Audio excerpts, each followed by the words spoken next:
भारतीय संस्कृति का दृष्टिकोण, जिसके लिए विस्तार से हम पंडित दीनदयाल जी को याद करते हैं, लेकिन उससे बड़ा दूसरा दृष्टिकोण हमारा है कि दुनिया के अंदर सबसे बड़े हमारी 5 निष्ठाओं में से एक हमारी लोकतांत्रिक पद्धति की निष्ठा है। इसलिए दुनिया का सबसे बड़ा लोकतंत्र, अगर लोकतंत्र है तो उस लोकतंत्र में सबसे बड़ी भूमिका अगर किसी ने निभाई है तो हमें गर्व है।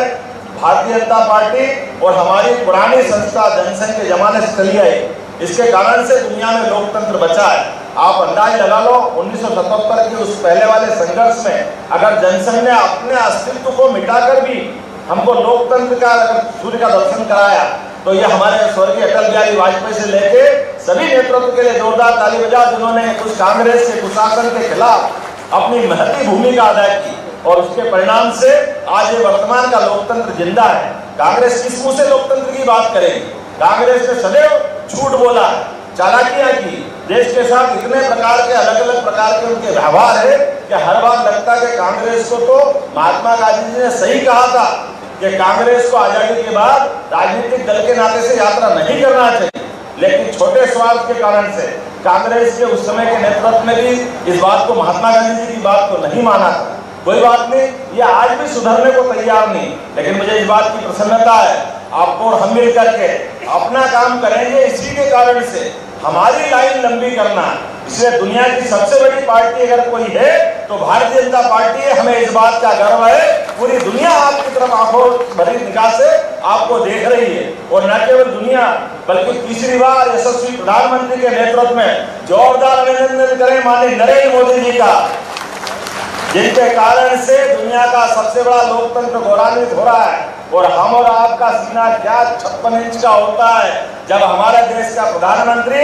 रूस के राष्ट्रपति से भी मिलता है और यूक्रेन में जाकर भी शांति की बात करता है। ये गौरवशाली क्षण अगर किसी ने दिया है तो भारतीय जनता पार्टी के अपने मूल मंत्र ने दिया है, जिसने कहा कि हम शांति के पक्षधर हैं, हम किसी भी दिशा में नहीं जाना चाहते, लेकिन हमारा तो जन्म इसीलिए हुआ है। मुझे इस बात की प्रसन्नता है, ये विचार केवल कुछ लोगों तक सीमित नहीं रहना चाहिए, इसलिए भारतीय जनता पार्टी ने सदस्यता को नीचे तक ले जाने का निर्णय किया है। इसलिए पूरा संगठन पूरी ताकत के साथ पूरे देश में लगा है, और इसलिए हमारा एक सिस्टम भी है कि हम एक तारीख से लगा करके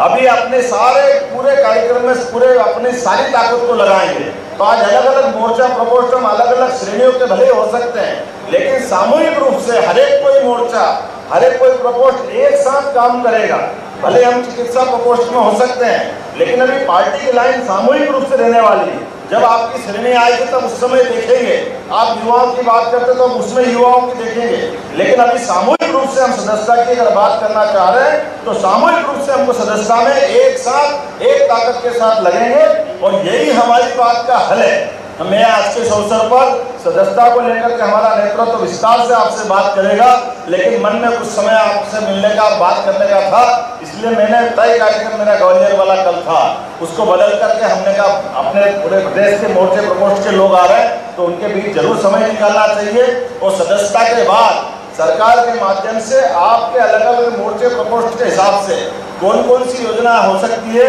आपके मन में जो सरकार की योजना चल रही है वो तो हम बताएंगे, लेकिन आपके मन में भी कोई अच्छे आइडिया होंगे जिसके कारण से सरकार में इतने बड़े वर्ग को लाभ मिले और उनको समाज को सरकार के साथ जोड़े। इन विषयों के लिए भी आपको आमंत्रित करेंगे। मेरी अपनी ओर से एक अच्छी बैठक की आप सबको बधाई, बहुत बहुत धन्यवाद। भारत माता की जय।